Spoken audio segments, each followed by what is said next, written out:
Hello friends, नमस्ते। एक बार फिर से आपका स्वागत है हमारे YouTube channel maths by BP Sharma में। और आज हम पढ़ने जा रहे हैं महत्तम समापत्ति, लघुत्तम समापत्ति, जिसको शॉर्ट में लेस से व मेस से भी कहा जाता है और इसको इंग्लिश में कहते हैं एचसीएफ एलसीएम। तो महत्तम समापत्ति क्या होता है? महत्तम समापत्ति वे होती है बड़ी से बड़ी संख्या, बड़ी से बड़ी संख्या जिसका किसी संख्या में भाग देने पर वो क्या होती है, पूर्णतः विभाजित हो जाती है। लघुत्तम समापत्ति क्या आता है? छोटी से छोटी संख्या जो उन सभी संख्याओं को क्या कर सके, विभाजित कर सके।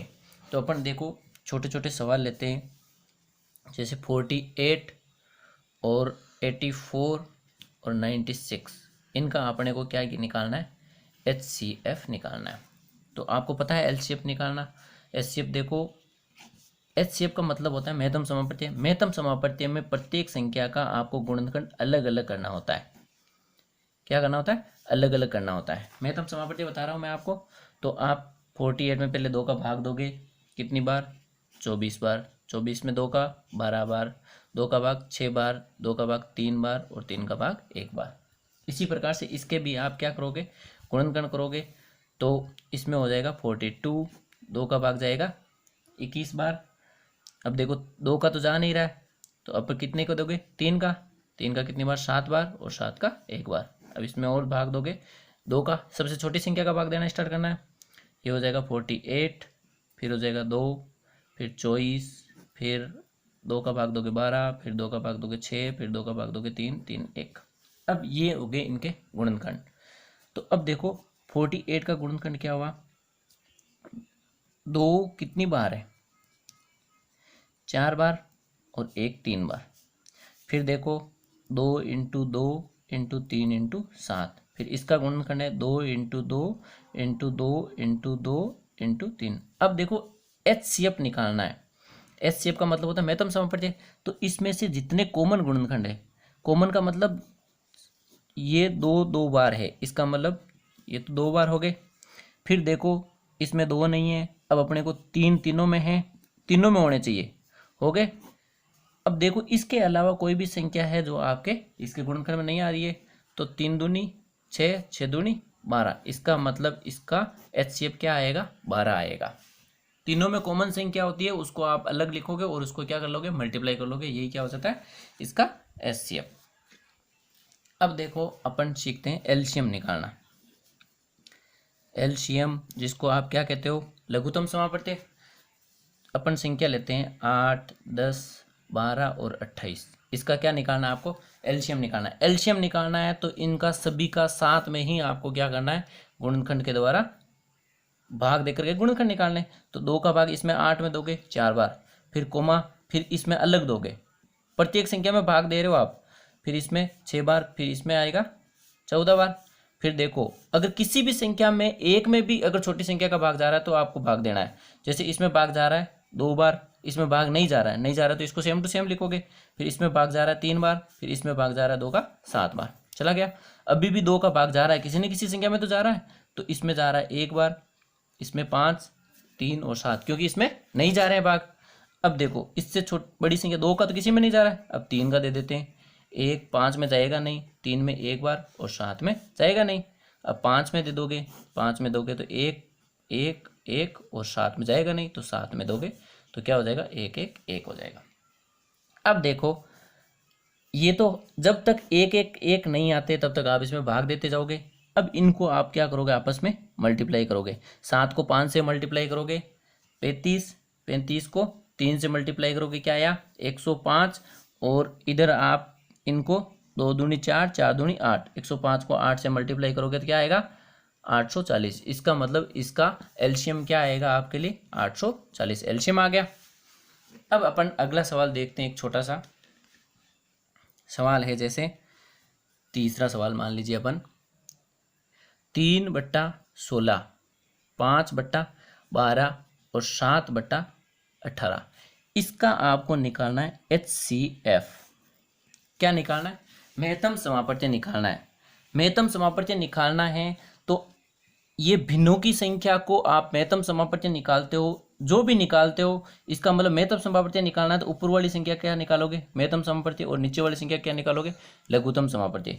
अगर आपको इसी सवाल में एलसीएम निकालना होता तो ऊपर वाली संख्या क्या निकालते, एलसीएम। जो चीज़ निकालनी है वो ऊपर वाली संख्या पे ही निकालोगे। तो आप इधर निकालोगे, जैसे 3, 5 और 7 का क्या निकालोगे, महत्तम समापत्ति। तो 3, 5 और 7 का महत्तम समापत्ति क्या आएगा, कोई भी संख्या कॉमन नहीं है, कोई भी संख्या कॉमन नहीं है, इसका मतलब एक तो कॉमन है या नहीं है। तो इसका मतलब इन 3, 5, 7 का क्या आएगा, एचसीएफ क्या आएगा, 1 आएगा। अब नीचे वाली संख्या क्या निकालोगे, एलसीएम निकालोगे, क्योंकि आपको एचसीएफ निकालना तो नीचे वाली संख्या क्या निकालना पड़ेगा, एलसीएम।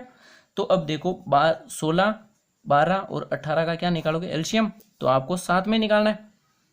तो देखो 2 का भाग दोगे तो क्या आएगा, 8, 6 और इसमें जाएगा 9 बार, फिर 2 का भाग दोगे 4, 3 और 9, फिर 2 का भाग दोगे 2, 3, 9, इसमें भी 2 का भाग जा रहा है तो 1, 3, 9। अब किसका जाएगा, 3 का जाएगा, 3 का जाएगा 1 बार, 1 बार, और इसमें जाएगा 3 बार, 3 का 1, 1, 1, 1, 1, 1 आगे। अब देखो 3, 3, 9, 9 दूनी 18, 18 दूनी 36, 36 दूना 72, 72 दूना क्या हुआ, 72, 72 कितने होते हैं, 144।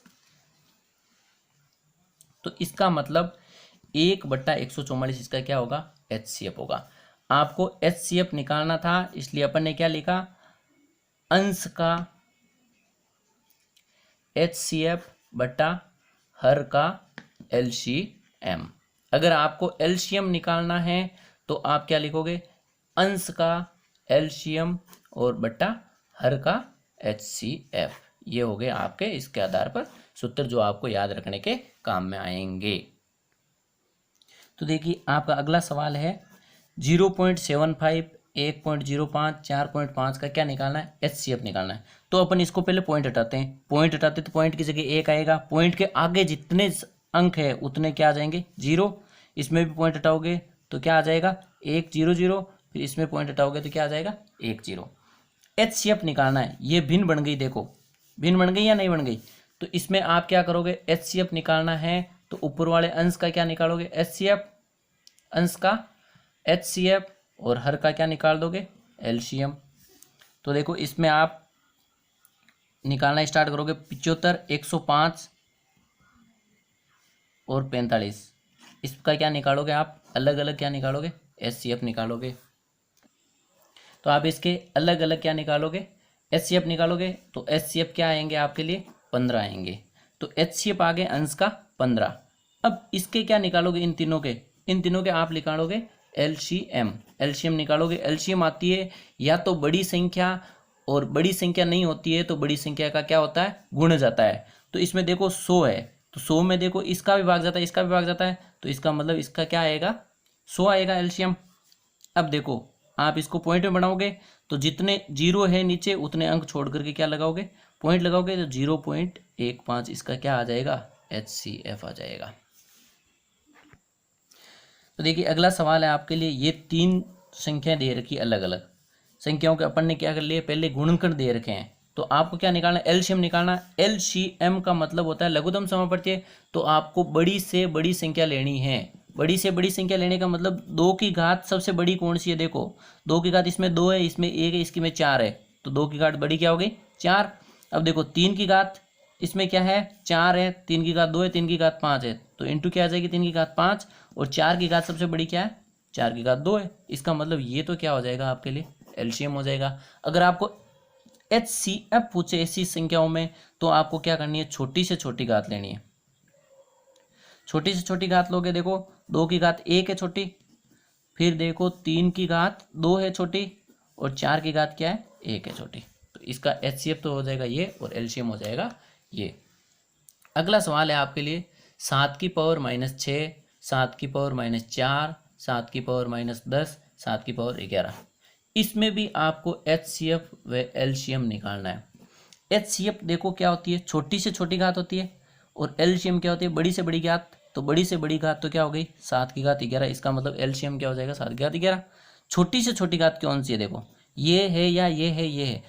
अगर माइनस में कोई घात बड़ी से बड़ी दे रखी है, वो ओरिजिनलिटी में क्या होती है, छोटी से छोटी घात होती है। इसका मतलब 7 की घात 10 क्या हो जाएगी, इसका HCF हो जाएगी। तो ये थे आपके बेसिक सवाल, जो एकदम छोटे छोटे सवाल हैं, जिसको देखते हो तो आपको हार्ड लगते हैं, परंतु ये सबसे आसान सवाल है। और अब अपन पढ़ेंगे कंपटीशन के लायक के क्वेश्चंस। दोस्तों अपना अगला सवाल है, दो संख्याओं का लेसे 60 है, में से 5 है, पहली संख्या 15 है तो दूसरी संख्या आपको बतानी है। तो इसमें आपको एक सूत्र होता है कि पहली संख्या इंटू दूसरी संख्या, ये दोनों किसके बराबर होती है? LCM इंटू HCF के बराबर होती है। आपको देखो पहली संख्या दे रखी है 15, दूसरी संख्या आपको क्या करनी है? ज्ञात करनी है। LCM दे रखा है 60 और में से दे रखा है आपको 5। अब देखो 15 तो आपको इधर भेजने हैं, तो 60 इंटू 5 बट्टा क्या हो जाएंगे? 15, क्योंकि 15 इधर मल्टीप्लाई में थे तो भाग में जाएंगे। 15 को इससे काटोगे 4 बार और x बराबर क्या आ जाएगा? 5 इंटू 4। 5 इंटू 4 क्या होता है? 20। इसका मतलब दूसरी संख्या क्या आ जाएगी? 20। अगला सवाल है आपके लिए, दो संख्याओं का लेस से आपको दे रखा है, में से है, और दोनों संख्याओं का अनुपात दे रखा है। मैंने अनुपात प्रश्नावली बता रखी है वैसे। तो अनुपात में आपको पता है कोई संख्या अनुपात में दे रखी होती है तो इस संख्या को मानने के लिए उसके साथ में एक अचर संख्या मानी जाती है। तो इसका मतलब पहली संख्या हो गई 3x और दूसरी संख्या क्या हो गई? 1x को आप x ही लिख सकते हो। तो अब देखो वही सूत्र लगाना है, 45 इंटू 15 HCF गुणा LCF किसके बराबर होगा? इन दोनों संख्याओं के मल्टीप्लाई के बराबर होगा या नहीं होगा? अब देखो इसको आप मल्टीप्लाई करोगे तो क्या आएगा? 3x स्क्वायर आएगा, जो किसके बराबर होगा? 45 इंटू 15 के बराबर होगा। तो x स्क्वायर किसके बराबर आएगा? 45 इंटू 15, ये 3 है जो इसके भाग में जाएगा या नहीं जाएगा? भाग में जाएगा। तो ये क्या हो गया? 15 हो गया। नहीं, 15 के बाद तो x स्क्वायर किसके बराबर हो गया? 15 इंटू 15, या 15 का वर्ग हो गया। तो इसका मतलब x किसके बराबर हो जाएगा? 15 के बराबर ही तो होगा। 15 इंटू 15 225 करोगे, फिर इसका वर्गमूल निकालोगे तो इसमें 2 जोड़े के 1 जोड़ ले लिया मैंने, तो x बराबर क्या हो गया? 15। इसका मतलब आपको क्या निकालनी है? बड़ी वाली संख्या निकालनी है। तो 3 इंटू 15, तो क्या हो गई? बड़ी वाली संख्या 45 हो गई या नहीं गई? छोटी वाली संख्या क्या हो जाएगी? 1 इंटू 15, इसका मतलब छोटी वाली संख्या हो जाएगी 15। तो देखो अगला सवाल है आपके लिए, दो संख्याओं का योग 96 है। दो संख्याओं का योग क्या है? 96 है। उसका में से 12 है, तो संख्या बताइए। देखो किसी भी संख्या का अगर आप में से निकालते हो, जैसे आपने कोई संख्या का में से निकाला जिसका में से 2 आया, इसका मतलब ये जो संख्या है वो इसका 2 का ही गुणज है। तो इसका मतलब इस संख्याओं में से कितना आ रहा है? 12 आ रहा है। तो इसका मतलब जो संख्याएं होगी वो इसका गुणज होगी या नहीं होगी? तो एक संख्या मान लो 12x, तो दूसरी क्या हो जाएगी? 12y। एक को x मान लिया, दूसरी संख्या को y मान लिया, तो ये दोनों इसके गुणज होंगे या नहीं होंगे? और दोनों का योग क्या इसके बराबर होगा? 96 के बराबर होगा। तो अब देखो x प्लस वाई, ये दोनों 12 इसमें कॉमन आएगा, तो अपन कोष्टक से बाहर लिख देते हैं, जो किसके बराबर होगा? 96 के। x प्लस वाई किसके बराबर हो जाएगा? 12 इधर मल्टीप्लाई में इधर जाएगा तो भाग में जाएगा या नहीं जाएगा? तो 12 का भाग 96 में दोगे तो क्या आएगा? 8 आएगा। इसका मतलब x प्लस वाई क्या होना चाहिए? 8 होना चाहिए। तो देखो ऐसी आपको संख्याओं का पहले तो आपको कितने जोड़े बनेंगे, तो 8 को आप कितने जोड़ों में काट बना सकते हो? या तो 1 और 7 लिख सकते हो, या क्या लिख सकते हो? 2 और 6, और या क्या लिख सकते हो? 3 और 5, ये लिख सकते हो। इसमें अपन ये नहीं लिख सकते क्योंकि ये है अभाज्य, अभाज्य नहीं है ये, परंतु अपने को अभाज्य अभाज्य लेना है। इसमें देखो सब अभाज्य है, तो इसका मतलब इसके कितने युग्म बन सकते हैं? कितने जोड़े बन सकते हैं? 2 ही तो जोड़े बन सकते हैं। अब अपने को संख्या ज्ञात करनी है, तो 1 और 7 से अपन संख्या ज्ञात करते हैं। 1 और 7 से संख्या ज्ञात करते हैं, तो देखो 12 का मल्टीप्लाई होगा, तो 1 हो जाएगा 12 और 7 हो जाएगा। 12 को 7 से मल्टीप्लाई करोगे क्या आएगा? 84। इसका मतलब एक संख्या तो ये आएगी 12 और 84, और 3 और 5 से निकालोगे तो 12 को 3 से मल्टीप्लाई करोगे क्या आएगा? 36, और इसको मल्टीप्लाई करोगे तो क्या? 60। इसका मतलब दूसरी संख्या यह आएगी। ये दो संख्या का जोड़ा और ये दो संख्या का जोड़ा, तो संख्या बता दिया अपन ने, और इसी में आपने जोड़े की संख्या भी बता दी, कितने जोड़े बन सकते हैं। अगला सवाल है आपके लिए, एक छोटी से छोटी संख्या ज्ञात करो जिसमें 12, 18 और 36 से भाग देने पर 9, 15 और 33 क्या बचे? शेषफल बचना चाहिए। तो शेषफल बचता है, इसका मतलब ये तो हो गए भाजक और ये हो गए शेषफल। तो अपन सभी संख्याओं के भाजक और शेषफल का अंतर देख लेते हैं। तो देखो 12 माइनस 9, ये क्या हो गया? 3। 18 माइनस 15, क्योंकि 18 के लिए 15 हो रहा है, तो ये भी 3। 36 माइनस 33, ये भी क्या हो रहा है 3। ये आपके आगे काम आएगा, परंतु छोटी से छोटी संख्या ज्ञात करनी है। छोटी से छोटी संख्या ज्ञात करने का मतलब है इनका क्या लोगे आप, एलसीएम निकालोगे। क्या निकालोगे, 12, 18, 36 का एलसीएम निकालोगे। तो मैंने क्या बता रखा है, एलसीएम निकालते हो तो बड़ी संख्या का क्या होता है, गुणज होता है या नहीं होता है। तो देखो 36 का भाग इन दोनों में जा रहा है, इसका मतलब इसका एलसीएम क्या आएगा, 36 ही आएगा। क्योंकि बड़ी संख्या या तो बड़ी संख्या होगी या बड़ी संख्या का गुणज होगी। आप इसका ऐसे करके एलसीएम निकालोगे तो भी क्या आएगा, आपके 36 ही आएगा। तो आपके एलसीएम क्या आ गया, 36 आ गया। परंतु ये क्या बोल रहा है, 3 इसमें तीनों का अंतर है, तो 36 में से 3 आप घटा लोगे तो क्या आएगा, 33। इसका मतलब वो छोटी से छोटी संख्या क्या होगी जिसमें आप इन तीनों का भाग दोगे, 33 होगी। तो आप देखो 12 का भाग 33 में देख के देख लो, 12 का भाग 33 में देखो दोगे तो 2 बार जाएगा, तो आते 24, और फिर 9 शेषफल बचते हैं या नहीं बचते। 18 का भाग इसमें देख कर देख लो, ये 15 बचेंगे। परंतु आप जब 36 का भाग 33 में दोगे तो भी संख्या का शेषफल ही 33 बचेगा, क्योंकि बड़ी वाली संख्या का जब छोटी वाली संख्या में भाग दिया जाता है तो शेषफल वो संख्या ही आती है। अगला सवाल है आपके लिए, वह छोटी से छोटी संख्या ज्ञात क्या होगी, 10, 12, 15, 20 से भाग देने पर प्रत्येक स्थिति में 4 शेष बचे। प्रत्येक स्थिति में 4 शेष बचने का मतलब इनमें से किसी भी संख्या का भाग दे तो उसमें क्या शेषफल बचना चाहिए, 4। छोटी से छोटी संख्या ज्ञात करनी है, इसका मतलब आप इसका क्या करोगे, 10, 12 और 15, 20 का क्या करोगे, एलसीएम निकालोगे। एलसीएम निकालना बड़ी वाली संख्या, तो बड़ी वाली संख्या 20, तो देखो 20 का भाग 20 में भाग देते हैं तो 15 और 12 का भाग नहीं जाता है। अपन इसका गुणज देखते हैं, 40 में 20 का भाग नहीं जाता है, तो अपन इसका अगला गुणज देखते हैं, 60 में देख लो इन चारों संख्याओं का भाग जा रहा है, इसका मतलब इसका एलसीएम क्या हो जाएगा, 60। आप ऐसे एलसीएम निकाल के भी देख सकते हो, 60 हो गया एलसीएम। तो 60 तो ऐसा गुणज है जिसमें इन चारों का क्या होगा, भाग चला जाएगा। परंतु अपने को क्या बचाने, 4 शेषफल बचाने। शेषफल बचाने का मतलब इसमें जोड़ देने, तो संख्या क्या हो जाएगी, 64। 64 में अब किसी भी संख्या का भाग देके देख लो, 4 शेषफल बच जाएगा। अगला सवाल है आपके लिए, वह छोटी से छोटी संख्या ज्ञात कीजिए 5, 6, 7 से भाग देने पर। छोटी से छोटी संख्या ज्ञात करनी है, इसका मतलब 5, 6 और 7 का आप क्या निकालोगे, एलसीएम निकालोगे। एलसीएम इसका मतलब आप बड़ी वाली संख्या का गुणज, बड़ी वाली संख्या का आप गुणज निकालोगे। तो देखो इसको 7 से 6 से मल्टीप्लाई करने पड़ेगा, और 5 से, क्योंकि ये अभाज्य संख्या में है तो आप इसको मल्टीप्लाई करोगे तो क्या आएगा, 7 से 42, और 42 को आप 5 से मल्टीप्लाई करोगे तो क्या आएगा, 210। तो 210 आपके लिए क्या आया, इसका एलसीएम। अब देखो भाग देने पर 3 शेषफल बचना चाहिए। 3 शेषफल बचने का मतलब आपको मैंने क्या बताया, इसमें जोड़ना। तो 210 में 3 जोड़ोगे तो क्या आता है, 213। इसको 1 से मल्टीप्लाई किया। परंतु आपको ये शर्त भी याद रखनी है, 9 से भाग देने पर कोई शेष नहीं बचना चाहिए। परंतु इसमें आप 9 का अगर भाग देते हो तो इसमें देखो 9 दूनी 18, 3 21, तो इसमें 33 में भाग पूरा पूरा नहीं जाता है। तो आप इसका 210 का अगला गुणज ले लो। 210 एलसीएम था, तो इसका अगला गुणज और 3 शेषफल बच रहे हैं, वो 210 का अगला गुणज हो गया 420, और प्लस 3 क्या हो गया, 423। तो 423 में आप इनका भाग दोगे तो 3 तो शेषफल बचेगा, क्योंकि अपने 3 जोड़ रखा है। अपन 9 का भाग देकर ट्राई कर लेते हैं, तो क्या आएगा, 4 बार भाग जाएगा और फिर जाएगा 7 बार। इसका मतलब 9 का भाग पूरा पूरा जा रहा है, और 3 का भाग देते हो तो शेषफल 3, इन तीनों का भाग देते हो तो शेषफल क्या बचता है, 3। इसका मतलब इसका आंसर क्या हो जाएगा, 423, और इसका गुणज ही काम में लिया जा रहा है, देख लेना। ठीक है, अगला सवाल है आपके लिए, वह बड़ी से बड़ी संख्या ज्ञात कीजिए।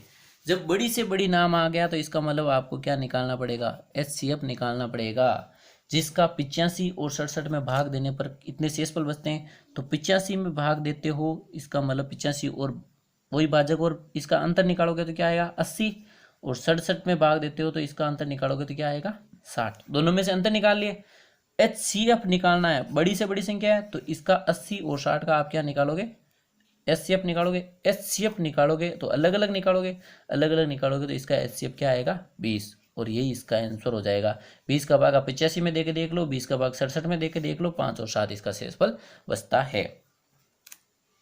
अगला सवाल आपके लिए है, 4 अंकों की सबसे बड़ी संख्या कौन सी है जो 12, 16, 24 से भाग देने पर क्रम से 2, 6 और 14 शेष छोड़ती है। तो देखो आप इनका पहले तो अंतर निकाल के देख लो, 12 माइनस 2 10 हो जाता है, 16 माइनस 6 क्या हो जाता है 10, 24 माइनस 14 क्या हो जाता है 10। इसका मतलब जो संख्या आएगी उसमें से 10 तो आपको घटानी है। अब आपको देखनी बड़ी से बड़ी संख्या, 4 अंकों की सबसे बड़ी संख्या क्या होती है 9999 होती है। अपन को इसमें से देखना है तो आपको 12, 16 और 24 का बड़ी से बड़ी संख्या देखनी, तो आपको क्या करना पड़ेगा, एलसीएम निकालना पड़ेगा। और एलसीएम निकालोगे तो इसका गुणज ही तो होगा। तो आपको बड़ी से बड़ी नहीं निकालनी, इसमें बड़ी संख्या निकालनी केवल। अगर बड़ी से बड़ी लिखता तो अपन क्या निकालते, इसमें एचसीएफ निकालते, परंतु इन संख्याओं का एक गुणज निकालना है जो बड़ा होना चाहिए, तो आपको इसमें क्या निकालना पड़ेगा, एलसीएम निकालना पड़ेगा। और इसका आप एलसीएम निकालोगे तो 24 का गुणज होगा या नहीं होगा, तो 24 का गुणज आप निकालोगे तो क्या 24 होगा, 24 नहीं होगा तो 48, क्योंकि 24 में इसका 16 का भाग नहीं जाता है, तो 24 का डबल 48, तो 48 में इन तीनों का भाग जाता है। इसका मतलब इसका एलसीएम तो क्या आएगा 48 आएगा। अब देखो 48 आएगा, परंतु ये संख्या अभी तक इस 48 से भाज्य नहीं है, तो इस संख्या के नज़दीक वाली संख्या देखो जिससे ये 48 के गुणज में आए, तो 9999 में आप क्या करोगे 48 का भाग दोगे। तो देखो आप भाग दोगे तो इसमें क्या शेषफल बचेगा, 15 शेषफल बचेगा, 15 इसमें क्या बच जाएगा शेषफल बच जाएगा। तो आप इसमें से 15 निकाल दो तो इसका मतलब इसका 48 का गुणज आ जाएगा नहीं आ जाएगा, 9984 जो इस 48 का गुणज है। तो 48 के गुणज में सबसे बड़ी संख्या कौन सी होगी, 9984 पूरी होगी, जो 9984 इसका गुणज हो रही है। परंतु आपको देखो 10 का भी अंतर होना चाहिए, तो इस 10 को भी आज इसमें से घटाओगे तो 9974 आ जाएगी, जो होगी 4 अंकों की सबसे बड़ी संख्या, जिसमें आप इनका भाग दोगे तो ये शेषफल बचेंगे। आप भाग देके ट्राई भी कर सकते हो और यही शेषफल बचेंगे। तो दोस्तों अगला सवाल है आपके लिए, 3 घड़ियां 6, 8 और 18 सेकंड के अंतराल से बजती है। यदि वे 7 बजे एक साथ बजती है तो वापस कब बजेगी एक साथ और 6 मिनट में। इसमें 2 सवाल पूछ रखे हैं। तो आपको देखो ये 3 घंटियां या घड़ियां दे रखी है, तो ये इस अंतराल से बजती है, तो अपन इसका निकालते हैं कि वो अंतराल जिसमें ये क्या बजेगी वापस बजेगी। तो आपको इसमें क्या निकालना पड़ेगा, एलसीएम निकालना पड़ेगा। आप इनका एलसीएम निकालोगे तो बड़ी वाली संख्या का गुणज 18 तो होगा नहीं, क्योंकि 18 में 8 का भाग जाएगा नहीं, 18 का 2 बार 36 भी नहीं होगा, 3 बार 54 क्योंकि 8 का भाग नहीं जा रहा है, 18 का 4 बार 72। इसका मतलब इसका एलसीएम क्या आएगा 72। आप इसका निकाल के भी देख लेना एक बार, 72 इसका एलसीएम आया। तो आपको देखो ये सेकंड में देर का, इसका मतलब 72 क्या आए हैं आपके लिए सेकंड आए। 72 सेकंड का मतलब क्या होता है, 1 मिनट और 12 सेकंड होते हैं या नहीं होते, 1 मिनट 12 सेकंड। तो देखो ये 7 बजे बजी, 7 बजे पहले बजी थी और 1 मिनट और 12 सेकंड में बज रही है। इसका मतलब 7 बज कर के 1 मिनट, 7 बज के 1 मिनट और 12 सेकंड पे ये क्या करेगी वापस बजेगी। अगला टाइम क्या होगा 7 बजकर 1 मिनट और 12 सेकंड। अब अगला सवाल है 6 मिनट में ये कुल कितनी बार बजेगी। तो देखो 72 सेकंड में वापस बज रही है। 6 मिनट में कितने सेकंड होते हैं, 60 सेकंड 1 मिनट में होते हैं, 6 सेकंड में कितने हो गए 360। अब देखो इसको आप काटोगे तो ये कटेगा 6 बार, 6 बार कटेगा या 5 बार कटेगा। तो देखो ये कुल कितनी बार बजेगी 5 बार बजेगी, परंतु एक तो वो पहले 7 बजे बज रही है या नहीं बज रही है, तो इसमें एक बार जोड़ दोगे तो क्या हो जाएगी, टोटल ये बजेगी 6 बार एक साथ बजेगी 6 मिनट में, क्योंकि 1 मिनट और 12 सेकंड के अंतराल से ये वापस बज रही है। तो इसमें अपन ने टाइम भी निकाल लिया और 6 मिनट में ये कितनी बार बजेगी 6 बार बज जाएगी। अगला सवाल है आपके लिए, 2 संख्याओं का अनुपात 4:5 है और उनका महत्तम समापत्ति आपको दे रखा है। तो संख्या अपन निकाल लेते हैं, अनुपात दे रखा है 4:5, महत्तम समापत्ति का मतलब होता है उसका गुणज। तो पहली संख्या इसका गुणज हो जाएगी 4 × 8 और 5 × 8, इनको संख्या निकाल लेते। तो पहली संख्या क्या हो गई 32 और दूसरी संख्या क्या हो जाएगी 40। ये दोनों तो आपके आ गई संख्या, क्योंकि महत्तम समापत्ति इसको आपसे गुणा कर सकते हो। अब आपको इनका एलसीएम निकालना है, 72 और 40 का आप एलसीएम निकालोगे तो देखो 40 का डबल 80 और फिर होता है 120, फिर होता है 160। इसका मतलब 160 में इन दोनों का भाग जा रहा है, तो आपका इसका एलसीएम क्या हो जाएगा, एलसीएम क्या हो जाएगा 160। ऐसे प्रश्न एसएससी में पूछे जाते हैं। तो दोस्तों आपके एचसीएफ और एलसीएम के जितने भी टाइप थे वो सब आपके लिए कंप्लीट हो चुके हैं। तो आपको आगे कोई भी टाइप हो और इसके अलावा कोई टाइप्स मिले तो मेरे को कमेंट बॉक्स में लिखें। धन्यवाद। जय हिंद, जय भारत।